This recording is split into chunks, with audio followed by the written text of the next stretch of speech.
Mr. President, as Jewish families across the country celebrate the last night of Hanukkah tomorrow, too many of their loved ones will not be there to join them. Dozens of American citizens were murdered by Hamas during the brutal October 7th massacre, and several remain hostages in Gaza. It is critical that we continue to tell their stories. I recently met with Renee Butler, who lost 6 family members, including at least 5 U.S. citizens on October 7th. She told me how her mother, Carol Simon Tov, and her mother's dog Charlie were both shot in the head execution style. Renee's brother, Johnny Simon Tov, began texting with his sister when the attack began. As the terrorists set fire to his family's house, Johnny's final message read, "They're here. They're burning us. We are suffocating."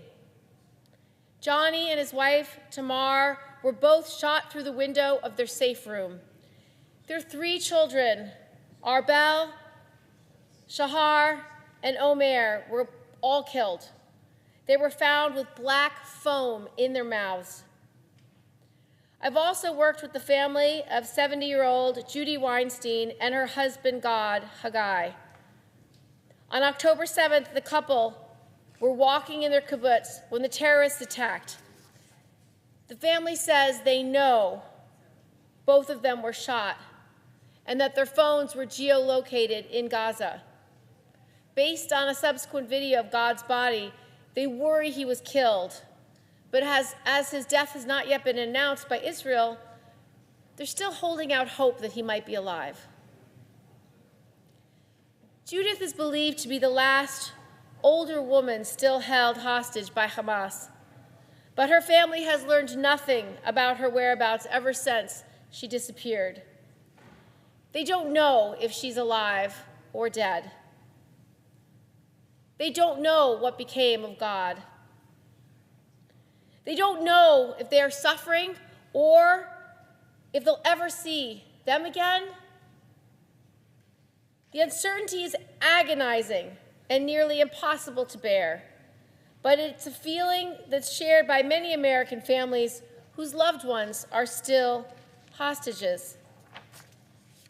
They include Omer Nutra, a 22-year-old from Long Island, Itachen, a 19-year-old who was born in New York City, Adan Alexander, a 19-year-old from New Jersey, Sagi Dekelhen, a 35-year-old father and son to a former Brooklyn resident, Hirsch Goldberg Poland, a 23-year-old who was born in Berkeley, California, Keith Siegel, a 64-year-old North Carolinian native.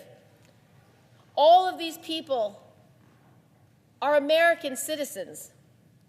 They were born in our communities, educated in our schools, teens, grandparents, parents, husbands, sons, mothers. We owe it to our families. We owe it to all their families to never give up hope. We must do everything we can do to bring them home. I yield the floor.